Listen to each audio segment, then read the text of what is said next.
ప్రణాళికా విధానం. ప్రణాళికా విధానం ప్లానింగ్ పాలసీ అండి. ప్రణాళికా విధానం కావాలని సూచిస్తూ 1917 నుంచి 21 మధ్య కాలంలోనండి. 1917 నుండి 1917 అండి. 1917 నుండి 1921 మధ్య కాలంలోనండి. 1921 మధ్య కాలంలో రష్యాకు తగ్గట్టుగా ఒక ప్రణాళిక స్ట్రక్చర్ తయారు చేయడం జరిగిందండి. రష్యాకు తగ్గట్టుగా ప్రణాళిక ముసాయిదా అని చెప్పుకోవచ్చండి. ప్రణాళిక ముసాయిదాను తయారు చేయడం జరిగింది. దాన్నే మనం ప్లానింగ్ స్ట్రక్చర్ అని చెప్పుకోవచ్చండి. ప్రణాళిక విధానం లేదా ప్లానింగ్ స్ట్రక్చర్ ఆ ప్రణాళిక ముసాయిదా అనేది ఒకే మాటలో మనం చెప్పుకోవచ్చండి. 1917 నుండి 1921 మధ్య కాలంలో రష్యా ఆర్థిక వ్యవస్థకు తగ్గట్టుగా ఒక ప్రణాళిక విధానం లేదా ప్రణాళిక ముసాయిదాను తయారు చేయడం జరిగింది, అంటే రూపొందించడం జరిగింది. అందుచేత లెనిన్ ఏ పేరుతో పిలుస్తారంటే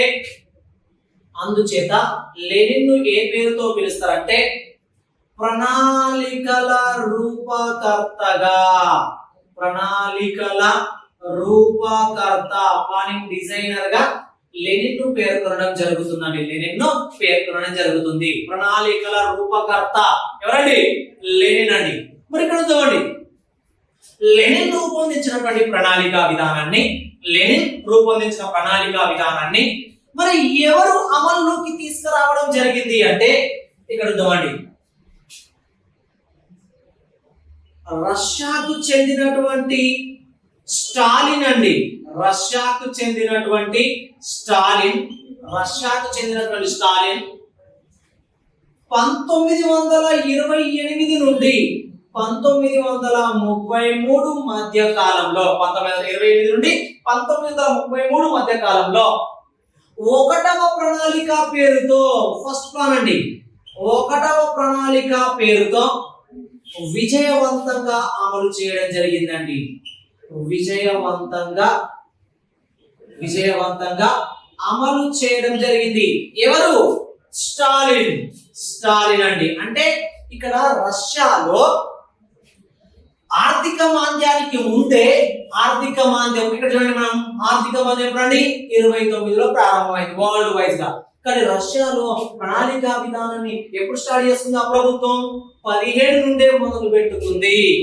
17 నుండి 21 మధ్య కాలంలో ఒక ప్రణాళిక స్ట్రక్చర్ ను లెనిన్ రూపంలో రూపకల్పన చేయబడితే ఆ తయారు చేయబడినటువంటి విధానాన్ని ఎవరు ఇంప్లిమెంటేషన్ చేయడం జరిగిందంటే స్టాలిన్. ఎప్పుడు అంటే 28 నుండి 33 మధ్య కాలం. అంటే అప్పటికే ప్రణాళిక స్ట్రక్చర్ తయారైపోయింది, 28లో ప్రారంభం అయిపోయింది ఆల్రెడీ. కానీ మాంద్యం ఎప్పుడు వచ్చింది? ఆర్థిక మాంద్యం 29లో. అంటే 29 కంటే ముందే ప్రణాళిక స్ట్రక్చర్ ను అమల్లోకి తీసుకురావడం జరిగింది. అందుకే ప్రపంచవ్యాప్తంగా అన్ని దేశాలు ఆర్థిక మాంద్యం బారిన పడితే ఒక రష్యా దేశం మాత్రమే ఆర్థిక మాంద్యం బారిన పడలేదు. అందుకే ఏ దేశం ఆర్థిక మాంద్యం బారిన పడలేదు, ఆర్థిక మాంద్యం చవి చూడని ఏకైక దేశం ఏది అంటే రష్యా అండి. మరి రష్యాలో ఏ మార్గాలను ఆధారంగా చేసుకొని ప్రణాళికా విధానాన్ని ప్రారంభించాలంటే రష్యాలో 3 మార్గాలను ఆధారంగా చేసుకోనండి. రష్యాలో ప్రణాళికా విధానం కోసం తీసుకున్నటువంటి మార్గాలు మనం 3గా చెప్పుకోవచ్చండి. ఒకటి నిర్బంధ విధానం అండి. నిర్బంధ విధానం. రెండవది నూతన ఆర్థిక విధానం.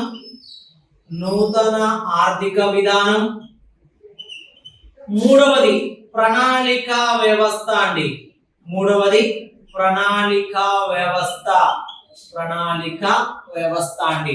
ఒకటి నిర్బంధ విధానం, రెండవది నూతన ఆర్థిక వ్యవస్థ, మూడవది ప్రణాళిక వ్యవస్థ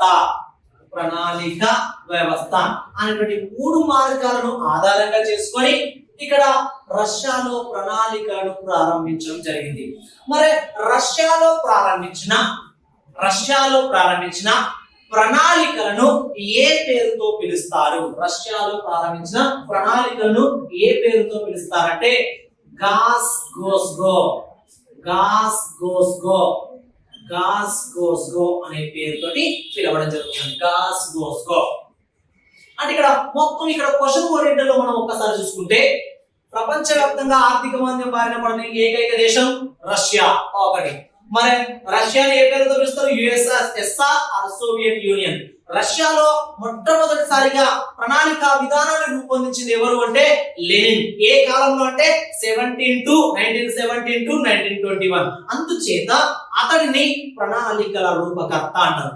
ఆయన రూపొందించినటువంటి ప్రణాళిక విధానాన్ని అమల్లోకి తెచ్చినటువంటి వ్యక్తి ఎవరు అంటే స్టాలిన్. ఎప్పటి నుంచి ఎప్పటి వరకు అంటే 1928 నుండి 33 మధ్య కాలంలో. అందుచేత స్టాలిన్ ను ఏ పేరుతో పిలుస్తారని మనం క్వశ్చన్ అడగచ్చు. ఒకవేళ అంటే ప్రపంచ ప్రణాళికల పితామహుడు ఎవరు అంటే స్టాలిన్ అయితేనండి.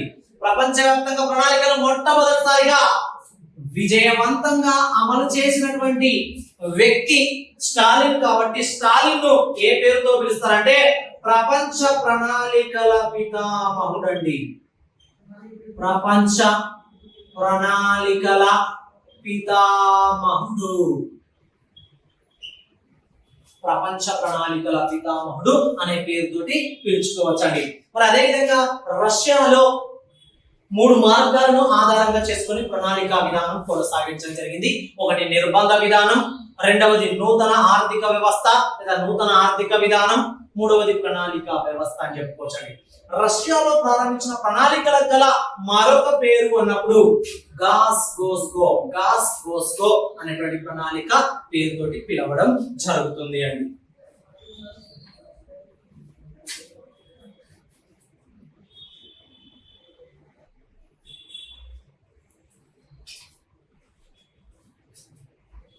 మరి ఇక్కడ ఒకసారి చూద్దామండి. ప్రపంచవ్యాప్తంగా ఆర్థిక మాంద్యం దానికి సంబంధించిన డీటెయిల్స్ గురించి మనం మాట్లాడుతున్నాం. మరి ఆర్థిక మాంద్య కాలంలో ప్రపంచవ్యాప్తంగా ఎలాంటి ఆర్థిక వ్యవస్థ అనేది అమల్లో ఉండేది అంటే అప్పుడు ఉన్నటువంటి ఎకానమీ ఎలాంటి ఎకానమీ ఉండేది అంటే ఆ ఎకానమీ గురించి మనం మాట్లాడాలంటే వరల్డ్ వైజ్ గా ఉన్నటువంటి ఎకానమీల గురించి మనం టచ్ చేయాల్సిందండి. వరల్డ్ వైజ్ గా ఉన్నటువంటి ఎకానమీల గురించి మనం టచ్ చేయాల్సిందే. మరి ఇక్కడ ఏంటంటే ప్రపంచవ్యాప్తంగా అసలు ఎన్ని ఆర్థిక వ్యవస్థలు ఉంటాయి, ఆ ఆర్థిక వ్యవస్థల్లో ఆర్థిక మాంద్య కాలంలో ఉన్నటువంటి ఆర్థిక వ్యవస్థ ఏది అంటే ఇక్కడ ఒక్కసారి చూద్దామండి. ప్రపంచ ఆర్థిక వ్యవస్థల గురించి మనం మాట్లాడదామండి. ప్రపంచ ఆర్థిక వ్యవస్థలండి. ప్రపంచ ఆర్థిక వ్యవస్థలండి. వరల్డ్ ఎకానమీస్ అండి. ప్రపంచ ఆర్థిక వ్యవస్థలు ఏంటండి? ప్రపంచ ఆర్థిక వ్యవస్థలు మొత్తం 3 అండి. ప్రపంచ ఆర్థిక వ్యవస్థలు ఏంటండి? మొత్తం 3 అండి. ఒకటి పెట్టుబడిదారీ ఆర్థిక వ్యవస్థ అండి. ఒకటి పెట్టుబడిదారీ ఆర్థిక వ్యవస్థ, 2 సామ్యవాద ఆర్థిక వ్యవస్థ, సామ్యవాద ఆర్థిక వ్యవస్థ, 3 మిశ్రమ ఆర్థిక వ్యవస్థ అండి. మూడవది మిశ్రమ ఆర్థిక వ్యవస్థ. మిశ్రమ ఆర్థిక వ్యవస్థ అండి. మిశ్రమ ఆర్థిక వ్యవస్థ. ప్రపంచవ్యాప్తంగా ఉన్నటువంటి ఆర్థిక వ్యవస్థలు ముచ్చటగా ఎన్ని ఉన్నాయండి? 3 ఉన్నాయండి. ఒకటి పెట్టుబడిదారీ ఆర్థిక వ్యవస్థ, 2 సామ్యవాద ఆర్థిక వ్యవస్థ, 3 మిశ్రమ ఆర్థిక వ్యవస్థ. మరి వీటి గురించి ఒక్కొక్క మాట గురించి మాట్లాడదామండి. ఒక్కొక్క ఎకానమీ ఎలాంటి విషయాలు చెప్తుందో ఒక్కసారి చూద్దామండి. మరి ఇక్కడ ప్రపంచ ఆర్థిక వ్యవస్థల్లో ఫస్ట్ వన్ తీసుకుందామండి. పెట్టుబడిదారీ ఆర్థిక వ్యవస్థ అండి. పెట్టుబడిదారీ ఆర్థిక వ్యవస్థ. క్యాపిటలిస్ట్ ఎకానమీ అండి. Capitalist economy. క్యాపిటలిస్ట్ ఎకానమీ అండి, పెట్టుబడిదారీ ఆర్థిక వ్యవస్థ. మరి ఇక్కడ ఒకసారి చూద్దామండి, ఈ పెట్టుబడిదారీ ఆర్థిక వ్యవస్థను ఎవరు రూపొందించారు? పెట్టుబడిదారీ ఆర్థిక వ్యవస్థను ఎవరు రూపొందించారు అంటే ఇక్కడ చూద్దామండి, దీని రూపకర్త అండి. పెట్టుబడిదారీ ఆర్థిక వ్యవస్థ యొక్క డిజైనర్ ఎవరు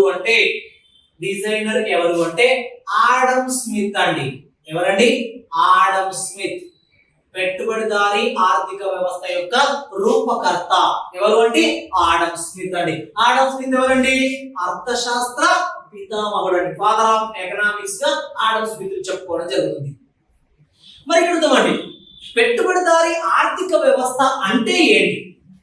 క్యాపిటలిస్ట్ ఎకానమీ అంటే ఏంటంటే ఒక దేశం పైన గాని, ఒక దేశ ఆర్థిక వ్యవస్థ పైన గాని ప్రైవేటు వ్యక్తులే గనక పెట్టుబడులను పెట్టి, ప్రైవేటు వ్యక్తులు ఇక్కడ గమనించాల్సినటువంటి వర్డ్ అండి, ప్రైవేటు వ్యక్తులే పెట్టుబడులను పెట్టి ఆ ఆర్థిక వ్యవస్థను గనక నిర్వహిస్తే లేదా కొనసాగిస్తే లేదా మెయింటైన్ చేస్తే అలాంటి ఆర్థిక వ్యవస్థను మనం పెట్టుబడిదారీ ఆర్థిక వ్యవస్థ అంటాం. అంటే ప్రైవేటు వ్యక్తుల ఆధ్వర్యంలో నడిచే వ్యవస్థనే పెట్టుబడిదారీ ఆర్థిక వ్యవస్థ. ఇక్కడ పెట్టుబడులు ఎవరు పెడతారు అన్నట్టు? ప్రైవేటు వ్యక్తులే అన్నట్టు. అంటే ఇక్కడ చూద్దామండి ఒక మాట, ఒక దేశం పైన గాని లేదా దీనికి ఇంకొక మాట తీసుకోవచ్చు, ఒక దేశం అన్నా ఒక దేశ ఆర్థిక వ్యవస్థ అన్నా ఒకే మాటలో పరిగణించాలండి. ఒక దేశంలో గాని లేదా ఒక దేశ ఆర్థిక వ్యవస్థ పైన గాని, ఒక దేశ ఆర్థిక వ్యవస్థ పైన గాని ప్రైవేటు వ్యక్తులే పెట్టుబడులను పెట్టి, ప్రైవేటు వ్యక్తులే పెట్టుబడులను పెట్టి ఆ ఆర్థిక వ్యవస్థను గనక నిర్వహిస్తే దాన్ని ఏమనుకోవచ్చండి? పెట్టుబడిదారీ ఆర్థిక వ్యవస్థ, క్యాపిటలిస్ట్ ఎకానమీగా మనం చెప్పుకోవచ్చు అండి, క్యాపిటలిస్ట్ ఎకానమీగా చెప్పుకోవచ్చు. మరి ఇక్కడ ఒకసారి చూద్దాం, అంటే పెట్టుబడుల విషయంలో పూర్తి స్వతంత్రత ఎవరికి ఉంటది? ప్రభుత్వ రంగానికా ప్రైవేట్ రంగానికా ఈ వ్యవస్థలో? అంటే ఇక్కడ పెట్టుబడుల విషయంలో ఇక్కడ కీ పాయింట్ ఇదేనండి, పెట్టుబడులు, ఇన్వెస్ట్మెంట్స్ అండి. పెట్టుబడుల విషయంలో పూర్తి స్వతంత్రత, పూర్తి స్వతంత్రత ఎవరికి ఉంటది? ప్రైవేటు వ్యక్తులకే ఉండడం జరుగుతుందండి. ప్రైవేటు వ్యక్తులకే ఉంటుందండి, ప్రైవేటు వ్యక్తులకే ఉంటుంది. ఏంటండి? పెట్టుబడుల విషయంలో పూర్తి స్వతంత్రత ప్రైవేట్ వ్యక్తులకే ఉంటుంది. మరి ఇక్కడ పెట్టుబడుల విషయంలో స్వతంత్రత లేనటువంటి రంగం ఏది అంటే ఇక్కడ ప్రైవేట్, ప్రభుత్వ రంగం అండి. అంటే పెట్టుబడుల విషయంలో ఇక్కడ స్వతంత్రత లేని రంగం ప్రభుత్వ రంగం అండి. ప్రభుత్వ రంగం మరి ఇక్కడ చూద్దామండి, మరి ప్రైవేట్ వ్యక్తులు ఒక దేశ ఆర్థిక వ్యవస్థ పైన పెట్టుబడులు పెట్టి ఆర్థిక వ్యవస్థను మెయింటైన్ చేస్తారు. మెయింటైన్ చేసేటువంటి క్రమంలో ప్రైవేట్ వ్యక్తుల యొక్క ఆలోచన ఎట్లా ఉంటది? వాళ్ళు లాభాన్ని సంపాదించే ఉద్దేశంతో పనిచేస్తారా, లేదా నష్టాన్ని సంపాదించే ఉద్దేశంతో పనిచేస్తారా, లేదా ప్రజా సంక్షేమాన్ని కోరుకునేటువంటి క్రమంలో ఆర్థిక వ్యవస్థను మెయింటైన్ చేస్తారా? అంటే ఇక్కడ ప్రైవేటు వ్యక్తుల యొక్క ముఖ్య ఉద్దేశం ఎప్పుడు నష్టాల పాలవడం వాళ్ళకి ఇష్టం ఉండదండి. ప్రజా సంక్షేమాన్ని వాళ్ళు పెద్దగా పట్టించుకోరండి. వాళ్ళు ఏ ఉద్దేశంతో పనిచేస్తారండి? ప్రైవేట్ వ్యక్తులు లాభార్జన ధ్యేయంగా అండి. ప్రైవేట్ వ్యక్తి అంటేనే లాభం అండి. రూపాయి పెట్టుబడి పెట్టి రూపాయి పావులు సంపాదించుకోవడమే, అంతేనా కదా? మరి ఇక్కడ చూద్దామండి, అంటే ఈ వ్యవస్థలో అంటే ఏ వ్యవస్థ? పెట్టుబడిదారీ ఆర్థిక వ్యవస్థ. ఈ వ్యవస్థలో ప్రైవేటు వ్యక్తులు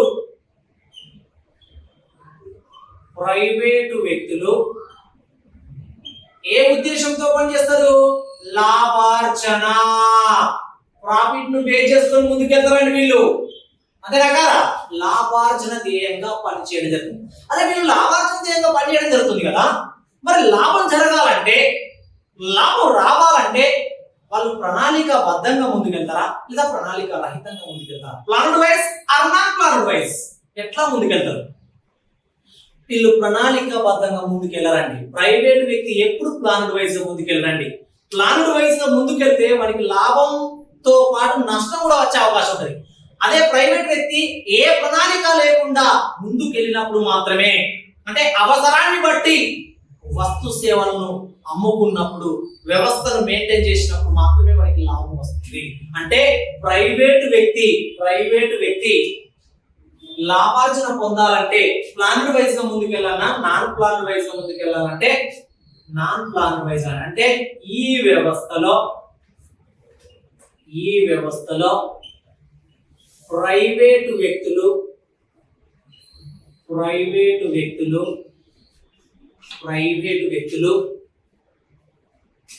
ప్రణాళిక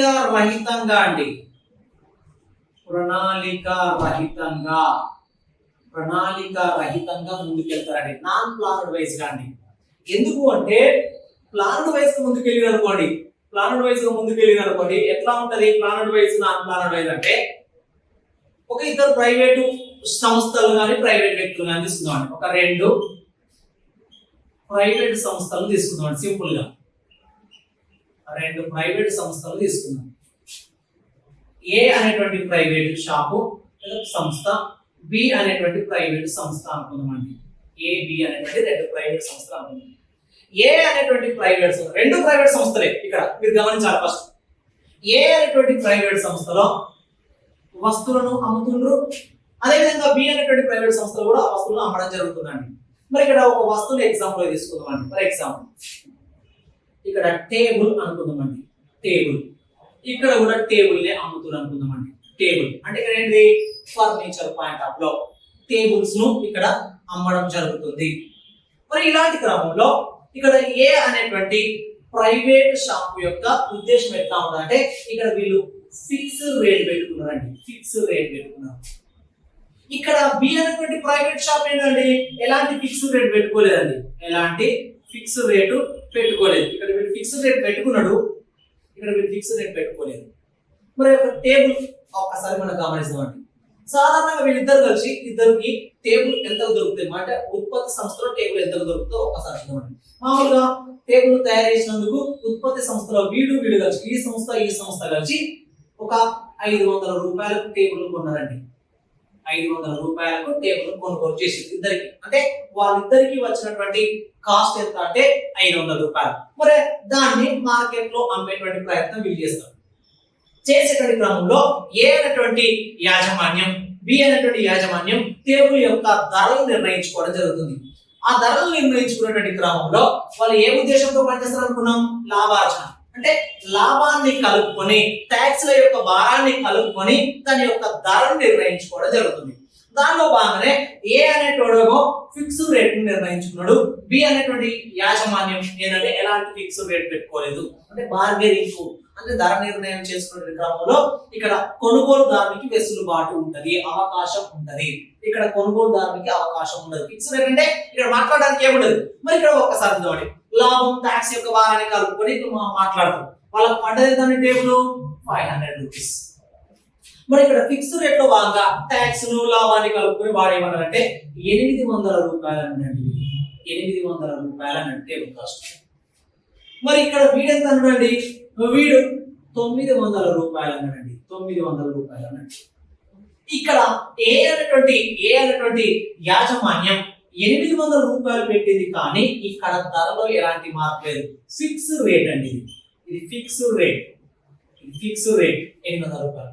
కానీ బి అనేటువంటి సంస్థ లేదా యాజమాన్యం ఇక్కడ 900 ధర నిర్ణయించింది, కానీ బార్గెనింగ్ కి ఛాన్స్ ఉంది, అట్లా మాట్లాడుకోవడానికి అవకాశం ఉంది. అలాంటి క్రమంలో మొదట ఒక వినియోగదారుల గురించి మాట్లాడాలి. అంటే వస్తువులు సేల్ చేసేటువంటి పర్సన్ గురించి మాట్లాడాలి. ఏ అనేటువంటి పర్సన్ దగ్గరికి వెళ్ళిందండి టేబుల్ కొనుగోలు చేయడానికి. అక్కడ ఏముందండి? రేట్ వచ్చేసి 800 ఉంది. అక్కడ మాట్లాడడానికి ఏమైనా అవకాశం ఉందంటే లేదు. మరి ఇక్కడ ఒక్కసారి చూద్దామండి. అంటే వీడు ప్లానెడ్ వైజ్ గా ముందుకెళ్తానండి. ఏ అనేటువంటి వాడు ప్లానెడ్ వైజ్ గా ముందుకెళ్తున్నాడు. ఇక్కడ ఏమైనా ప్లాన్ ఉందా? ఇది నాన్ ప్లాన్ వైజ్ అండి. Non plan. ఇక్కడ ప్లాన్ ఏం లేదు, ఎందుకంటే అవసరాన్ని బట్టి ముందుకెళ్తాం. అంటే ఇక్కడ ఒకసారి చూద్దామండి. మరి ఇక్కడ ప్లాన్ వైజ్ అంటే ఒకటే ధర నిర్ణయించుకున్నాడు. ఇక్కడ ధర నిర్ణయించబడింది కానీ ఇక్కడ మాట్లాడుకోవడానికి అవకాశం ఉంది. ఒక వినియోగదారుడు టేబుల్ ఉంది 800 రూపాయలు, ఇక్కడ ధరలో ఎలాంటి మార్పు లేదు, ఒకటే రేట్ అని చెప్పిండు. అప్పుడు ఏంటంటే ఇక్కడ మార్కెట్ లో చాలా సంస్థలు, చాలా వస్తు సేవలను అమ్మేటువంటి సంస్థలు ఉంటాయి కాబట్టి అప్పుడు ఆప్షన్ తీసుకున్నాడు. ఆప్షన్ ఇక్కడ తీసుకున్నాడు. ఆప్షన్ బి అనేటువంటి సంస్థలకు వెళ్ళి అక్కడ టేబుల్ అడిగినాడు. వాడు ఎంత చెప్పిండు? 900 రూపాయలు అని చెప్పిండు. మరి ఇలాంటి క్రమంలోనే బార్గెనింగ్ ఛాన్స్ ఉండాలి మాట్లాడుకోవడానికి. అప్పుడు ఏమైతుందండి, ఇక్కడ వాళ్ళు మాట్లాడుతున్నాడు, నాకు 600 రూపాయలకి ఇస్తావా అని కొనుగోలుదారుడు అడగడం, లేదు నాకు పడదని వాడి చెప్పడం. ఇట్లా ఒక మాట మాట్లాడు. వాడు 600 అనడు, వీడు 800 అనడు, అడు 650 అనడు. ఇక్కడ ఒక రేట్ ఫిక్స్ కావడం అంటే ఫర్ ఎగ్జాంపుల్ వాడు 800 అన్నాడు, 700 దిగడం, వీడు 600 అన్నాడు, 650. అంటే ఇక్కడ ఫర్ ఎగ్జాంపుల్ ఇక్కడ మొత్తంగా 700 రూపాయలకు ధర నిర్ణయం అయింది అనుకుందామండి. వీడు 800 రూపాయలకు అమ్మినా లాభం వస్తుంది, వీడు 700 రూపాయలకు అమ్మినా లాభం వస్తుంది. ఎందుకు అంటే వాళ్ళ పడేంత 500 రూపీస్. మరి ఏ అనేటువంటి వ్యక్తి ఏమో ధర నిర్ణయంలో ఒకటే మాట తీసుకున్నాడు, ఫిక్స్డ్ రేట్. అంటే ప్లాన్డ్ వైజ్ గా వీడు ముందుకెళ్తున్నాడు. వీడు ఏమైనా ప్లాన్ చేసుకున్నాడా? ప్లాన్ ఏం చేసుకోలేదు. వినియోగదారుని ప్రవర్తనను బట్టి, కన్స్యూమర్ బిహేవియర్ ను బట్టి ఆ వస్తువు యొక్క ధర నిర్ణయం అనేది చివరగా ఒక మాట కింద జరిగింది. అది 700. అంటే ఇక్కడ ఏంటి, ఏ అనేటువంటి సంస్థలో వస్తువు యొక్క ధర కంటే బి అనేటువంటి సంస్థలో వస్తువు యొక్క ధర తక్కువగా ఉండడం వల్ల దీనికి డిమాండ్ ఎక్కువగా ఉంటది. అంటే ఇక్కడ కంటే ఇక్కడ సేల్ అవుతుంది, ఇక్కడ కంటే ఇక్కడ సేల్ అవుతుంది. అంటే వీడు ప్లాన్ వైజ్ గా ముందుకెళ్తాడు. ప్లాన్ వైజ్ గా ముందుకెళ్ళినప్పుడు వస్తువు సేల్ కావచ్చు, సేల్ కాకపోవచ్చు. ఇక్కడ వీడియో ప్లాన్ చేసుకున్నా ఏ ప్లాన్ చేసుకోలేదు, వినియోగదారుని ప్రవర్తనను బట్టి. వినియోగదారుడు ఒకవేళ 900 ఇచ్చిన లాభపడచ్చు, బట్ ఇక్కడ వినియోగదారుని ప్రవర్తనను బట్టి ఉంటుందండి. అంటే వినియోగదారుడు 700 ఫైనల్ రేట్ చేసిండు, ఇద్దరు కలిపి ఒక 700 రూపాయలు ఫైనల్ చేస్తుంది. అప్పుడు ఇక్కడ వస్తువు సేల్ అయితే అంటే వీడు లాభాల్లో ఉంటాడు. ఎట్లా, ఇక్కడ సేల్ కాదు, ఇక్కడ సేల్ అవుతుంది. అంటే ఇక్కడ అక్కడ 700 రూపాయలకు సేల్ చేసినా వీడికి ప్రాఫిట్ ఉంటది. ఒకవేళ ఇక్కడ 700కి పోయినప్పుడు ఇక్కడ 800 కూర్చుంటే ఇక్కడ సేల్ కాదు. అంటే సేల్ కాకపోతే లాభానికి బదులు ఏమొస్తుంది, నష్టం రావడానికి అవకాశం ఉంది. అంటే ఇక్కడ ప్రైవేట్ వ్యవస్థలో ఎప్పుడైనా కానీ ప్లాన్డ్ వైజ్ గా ముందుకెళ్తే వస్తే లాభం రావచ్చు, కానీ వస్తువు సేల్ కూడా కాకపోవడానికి అవకాశం ఉంది. అంటే సేల్ కాకపోవచ్చు, ఇక్కడ ధర ఎక్కువ ఉంది కాబట్టి. అలాంటి క్రమంలో లాభానికి బదులు ఏమొస్తుంది, నష్టం రావచ్చు. ఇక్కడ వస్తువు యొక్క ధర తక్కువ ఉంది, ధర తక్కువ ఉన్నప్పుడు దీంతో పోల్చుకున్నప్పుడు ఇక్కడే వస్తువు తొందరగా సేల్ అవుతుంది, అంటే లాభం రావడానికి అవకాశం ఉంది. అంటే వీడు ఏ ప్లాన్ పెట్టుకోలేదు, ఇక్కడ ప్లాన్ పెట్టుకున్నాడు. అంటే ఎప్పుడైనా కానీ ఆర్థిక వ్యవస్థలో ఒక మాట గమనించాలి, ప్రైవేట్ వ్యక్తులు ప్లాన్డ్ వైజ్ గా ముందుకెళ్తే లాభంతో పాటు నష్టం కూడా రావచ్చు. నష్టాన్ని ఒప్పుకుంటున్న ప్రైవేట్ వ్యక్తి ఒప్పుకోడు, కానీ నష్టాన్ని ఒప్పుకోడు. కాబట్టి ఇక్కడ ఏంటంటే ప్రైవేట్ వ్యక్తి ఇక్కడ వినియోగదారుల ప్రవర్తనను బేస్ చేసుకుని ముందుకెళ్తారు. కాబట్టి అక్కడ ధర నిర్ణయం అనేది జరిపేటువంటి క్రమంలో డిమాండ్ సప్లై అనేవి కీలక పాత్ర పోషిస్తాయి. ధర తక్కువగా ఉంటే వాటికి డిమాండ్ ఎక్కువగా ఉంటుంది. ధర తక్కువ ఉంది కాబట్టి కొనుగోలు చేసేటువంటి వ్యక్తుల యొక్క సంఖ్య పెరుగుతుంది, అప్పుడు లాభం అనేది కంటిన్యూషన్ గా పెరుగుతూ ఉంటుంది. అందుకే ఎప్పుడైనా కానీ ప్రైవేట్ వ్యవస్థలో లాభం రావాలంటే ప్లాన్ వైజ్ గా ముందుకు వెళ్ళాలని, నాన్ ప్లాన్ వైజ్ గా ముందుకు వెళ్ళాలని మనకు అభ్యర్థులు గమనించాలండి. మరి ఇక్కడ ఒకసారి చూద్దామండి. ఈ వ్యవస్థలో ప్రైవేట్ వ్యక్తులు వస్తువులు అమ్మేటువంటి క్రమంలో వ్యాపారం చేస్తున్నారండి, వ్యవస్థను మెయింటైన్ చేస్తున్నారు. మరి అలాంటి క్రమంలో ప్రతిసారి ప్రైవేట్ వ్యక్తికి లాభం ఖచ్చితంగా వస్తుందా? ప్రతిసారి లాభం వచ్చే అవకాశం ఉంటుందా?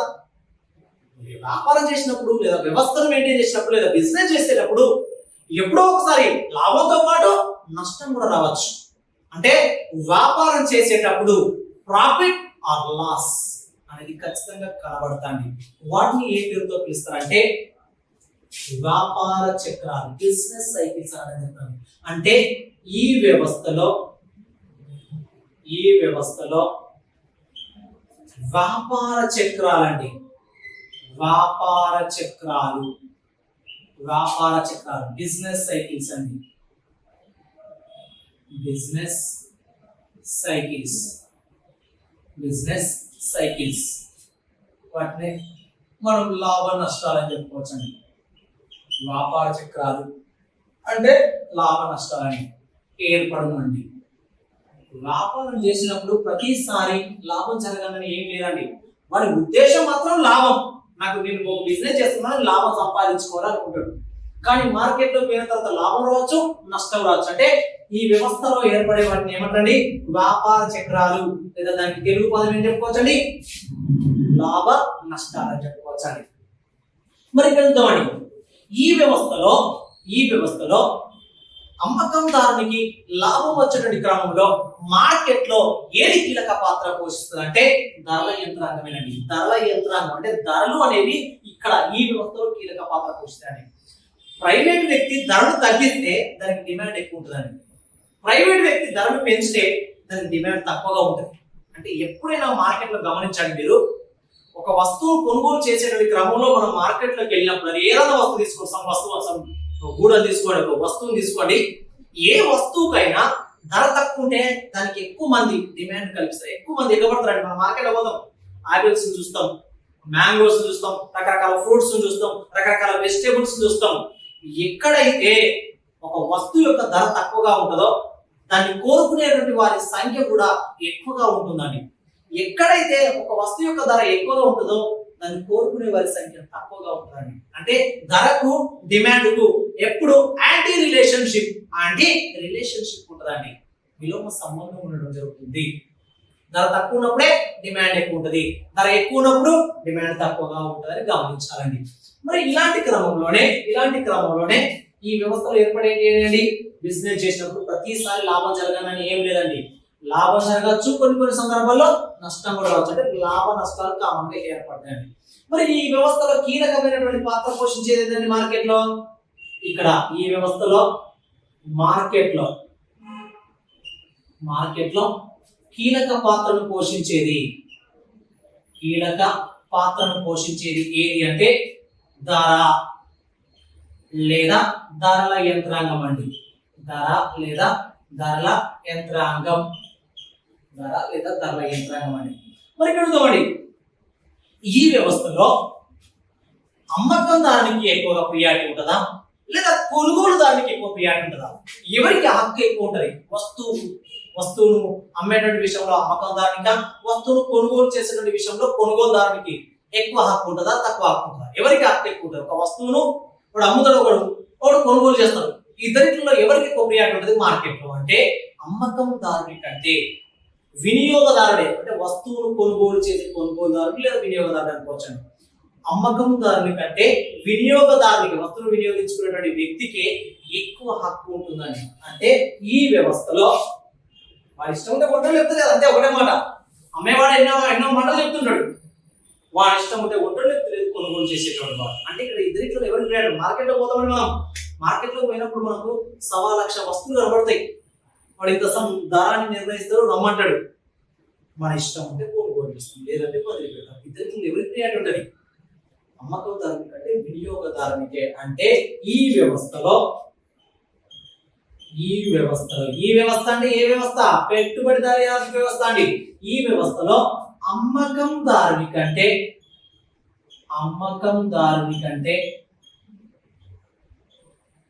వినియోగదారునికే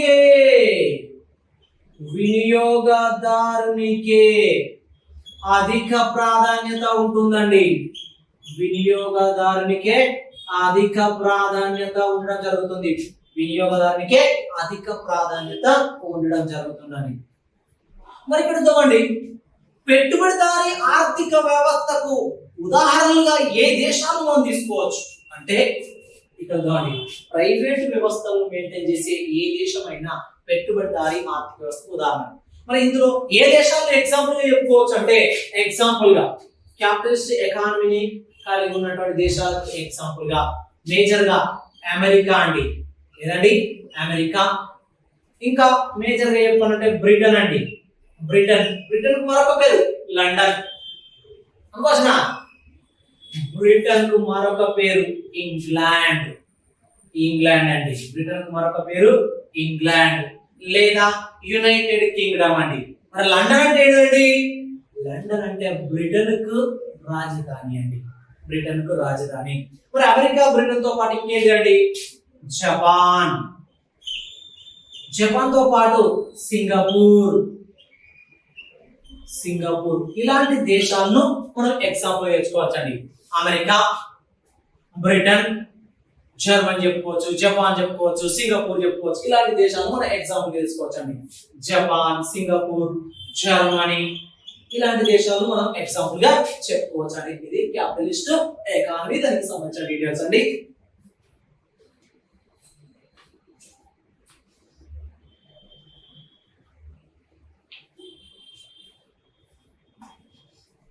దీనిలో రెండవది తీసుకుందామండి. ప్రపంచ ఆర్థిక వ్యవస్థలో భాగంగా రెండవదండి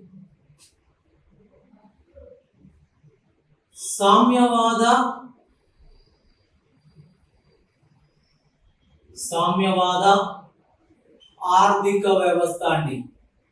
సామ్యవాద ఆర్థిక వ్యవస్థ, సోషలిస్ట్ ఎకానమీ అండి. సోషలిస్ట్ ఎకానమీ అండి. సామ్యవాద ఆర్థిక వ్యవస్థ. అండి. మరి సామ్యవాద ఆర్థిక వ్యవస్థను ఎవరు రూపొందించారండి? సామ్యవాద ఆర్థిక వ్యవస్థ రూపకర్త అండి. సామ్యవాద ఆర్థిక వ్యవస్థ రూపకర్త ఎవరు అండి? ఇక్కడ చూద్దామండి. కార్ల్ మార్క్స్ అండి. కార్ల్ మార్క్స్ ఎవరండి? సామ్యవాద ఆర్థిక వ్యవస్థ యొక్క రూపకర్త కార్ల్ మార్క్స్ అండి. మరి కార్ల్ మార్క్స్ గురించి ఒక మాట మాట్లాడితే, కార్ల్ మార్క్స్ ఏదైనా గ్రంథాలు రచించాడా అంటే కార్ల్ మార్క్స్ యొక్క గ్రంథాలండి. కార్ల్ మార్క్స్ యొక్క గ్రంథాలు ఒకసారి చూసుకున్నట్లయితే, ఒకటి దాస్ క్యాపిటల్ అండి. రెండవది కమ్యూనిస్టు మేనిఫెస్టో అండి. కమ్యూనిస్టు మేనిఫెస్టో ఆర్ మేనిఫెస్టో అనుకోవచ్చు అండి. కమ్యూనిస్టు మేనిఫెస్టో అండి. అంటే ఇక్కడ సోషలిస్ట్ ఎకానమీని డిజైన్ చేసింది ఎవరు అంటే కార్ల్ మార్క్స్ అండి. అంటే socialist economy designer Karl Marx. అతను రచించినటువంటి గ్రంథాలు Das capital and communist manifesto అండి. మరి ఇక్కడ ఒకసారి సోషలిస్ట్ ఎకానమీ అంటే ఏంటి, దానికి సంబంధించిన డీటెయిల్స్ తీసుకున్నామండి. సామ్యవాద ఆర్థిక వ్యవస్థ అండి. సామ్యవాద ఆర్థిక వ్యవస్థ అంటే ఏంటండి? ఒక దేశం పైన గానీ, ఒక దేశ ఆర్థిక వ్యవస్థ పైన గానీ ఎవరు పెట్టుబడులను పెట్టాలి? ఎవరు? ప్రభుత్వ రంగమా, ప్రైవేట్ రంగమా? ఇక్కడ కాన్సెప్ట్. మనం ప్రైవేట్ రంగం గురించి ఆల్రెడీ మాట్లాడేసినాం. ఇప్పుడు మిగిలింది ఎవరు? ప్రభుత్వ రంగం, గవర్నమెంట్ సెక్టర్. అంటే ఇక్కడ ఒక దేశం పైన గానీ, ఒక దేశ ఆర్థిక వ్యవస్థ పైన గానీ ప్రభుత్వ రంగమే పెట్టుబడులను పెట్టి ఒక దేశ ఆర్థిక వ్యవస్థను కనుక నిర్వహిస్తే దాన్నే సామ్యవాద ఆర్థిక వ్యవస్థ. అంటే ఇక్కడ పెట్టుబడులు పెట్టడానికి పూర్తి అవకాశం ఉన్నది ప్రభుత్వ రంగానిక, ప్రైవేట్ రంగానికి అంటే ప్రభుత్వ రంగమే. ప్రభుత్వ రంగం పెట్టుబడులు పెట్టి ఆర్థిక వ్యవస్థను కనుక మెయింటైన్ చేస్తే దాన్ని సోషలిస్ట్ ఎకానమీ, సామ్యవాద ఆర్థిక వ్యవస్థ అనడం జరుగుతుంది. అంటే ఇక్కడ ఒక మాట తీసుకుందామండి. ఒక దేశం పైన గాని, ఒక దేశ ఆర్థిక వ్యవస్థ పైన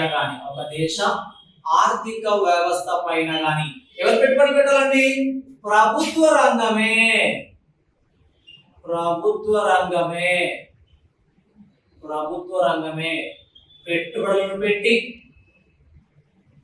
పెట్టుబడులను పెట్టి ఆ ఆర్థిక వ్యవస్థను కనుక నిర్వహిస్తే దానినే సామ్యవాద ఆర్థిక వ్యవస్థ అనడం జరుగుతుందండి. దాన్నే సామ్యవాద ఆర్థిక వ్యవస్థ అనడం జరుగుతుంది. ఒక దేశం పైన గానీ, ఒక దేశ ఆర్థిక వ్యవస్థ పైన గానీ ప్రభుత్వమే పెట్టుబడులు పెట్టి ఆ ఆర్థిక వ్యవస్థను కనుక మెయింటైన్ చేస్తే దాన్ని సామ్యవాద ఆర్థిక వ్యవస్థ. అంటే ఇక్కడ పెట్టుబడుల విషయంలో స్వతంత్రత ఎవరికి ఉంటుంది? ప్రభుత్వ రంగానికి. అంటే ఈ వ్యవస్థలో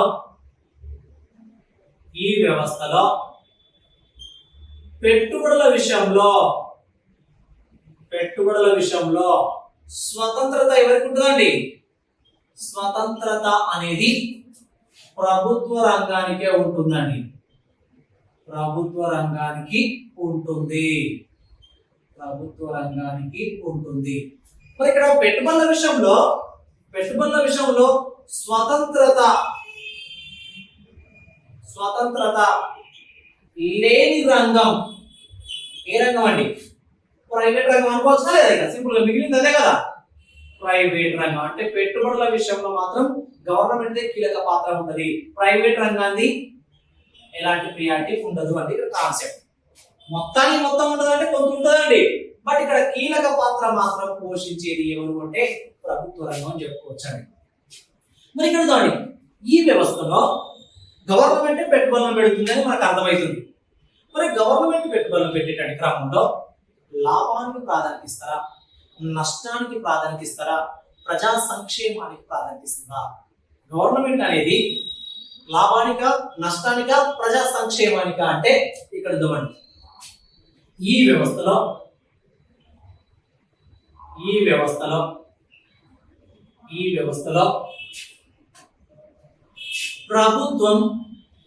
ప్రభుత్వం అనుకోవచ్చు, ప్రభుత్వ రంగం అనుకోవచ్చు అండి, మీరు ఎట్లా తీసుకోవచ్చండి, ప్రభుత్వ రంగం అని తీసుకుంది. ఈ వ్యవస్థలో ప్రభుత్వ రంగం లాభ నష్టాలకు ప్రాధాన్యతను ఇవ్వకుండా ప్రజా సంక్షేమానికే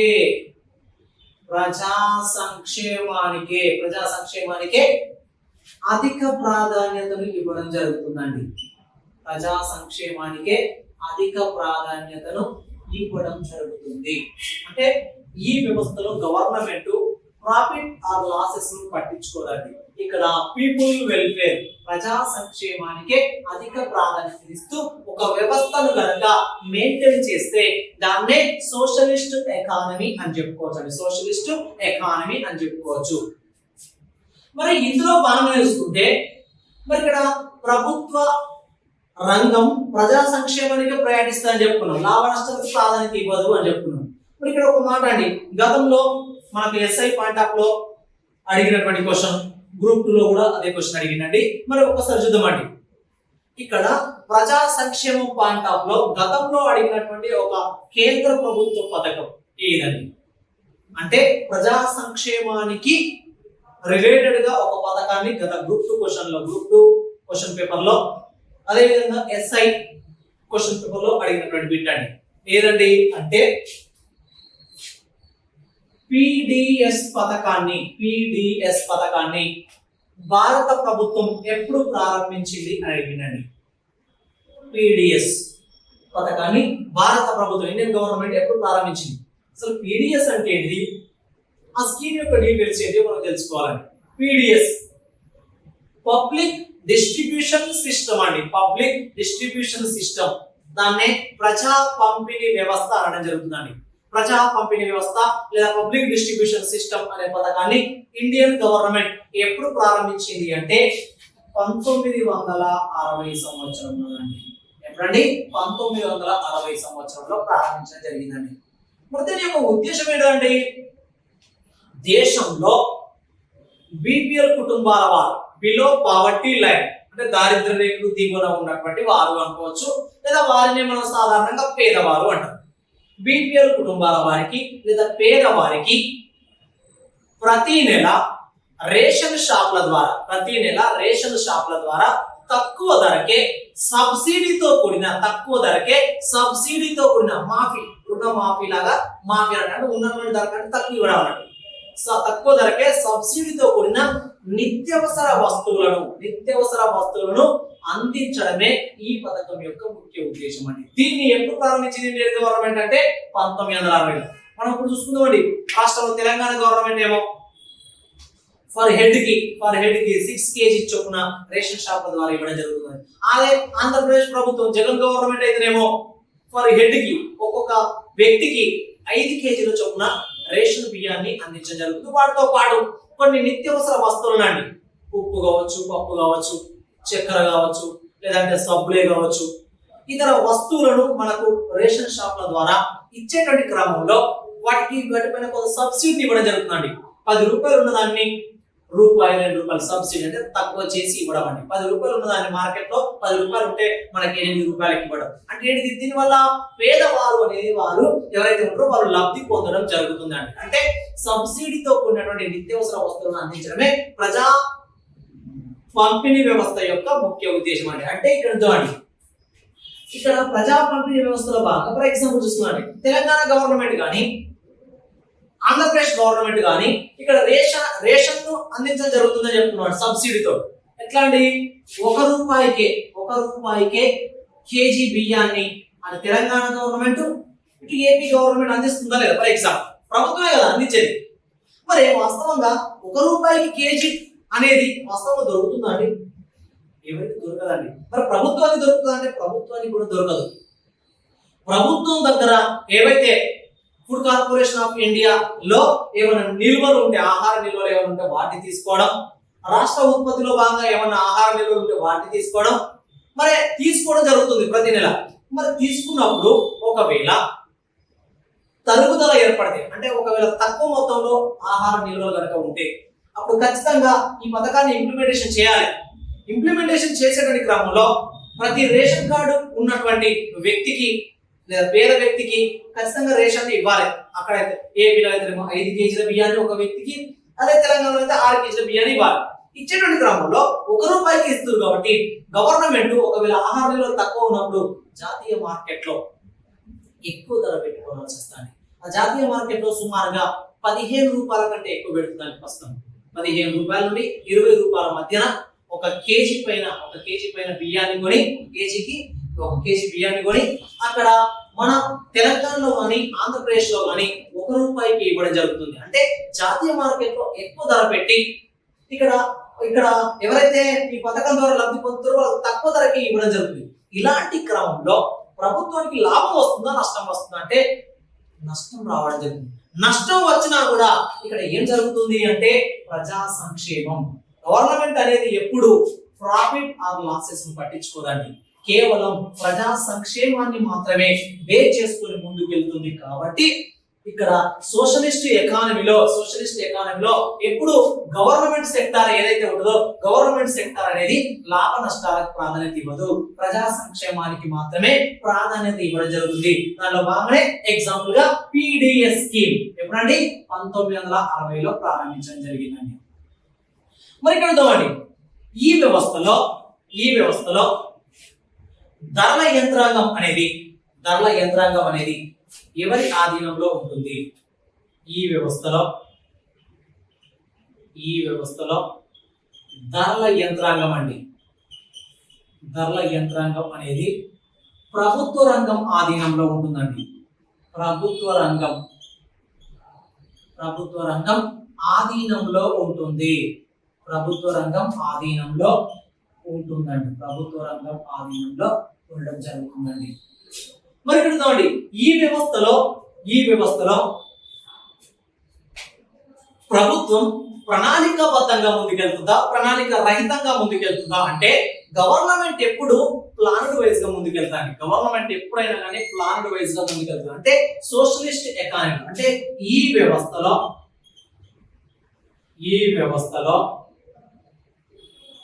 ప్రభుత్వం ప్రణాళికాబద్ధంగా ముందుకెళ్తుందండి. ప్రణాళికాబద్ధంగా ముందుకెళ్లడం జరుగుతుంది. మరి ఇక్కడ సోషలిస్ట్ ఎకానమీకి ఎగ్జాంపుల్ గా ఏ దేశాలను తీసుకోవచ్చు అంటే మేజర్ గా మన గత కాంపిటేటివ్ ఎగ్జామ్ లో భాగంగా ఎక్కువగా అడుగుతున్నటువంటి పెట్టండి రష్యా, అదే విధంగా చైనా అండి. ఇవి కీలకమైనటువంటి దేశాలండి. సామ్యవాద ఆర్థిక వ్యవస్థ కింది వాటిలో ఏ దేశాలు ఎగ్జాంపుల్ చెప్పుకోవచ్చు అంటే రష్యా, చైనా అండి. వాటితో పాటు Cuba, Russia, China, Cuba, Venezuela, అదే విధంగా వియత్నాం, అదే విధంగా టర్కీ, అదే విధంగా ఉత్తర కొరియా అండి. ఉత్తర Korea Russia, China, Cuba, Venezuela, Vietnam, Turkey, అదే విధంగా ఉత్తర కొరియా లాంటి దేశాలను మన సోషలిస్ట్ ఎకానమీకి ఎగ్జాంపుల్ గా చెప్పుకోవచ్చండి.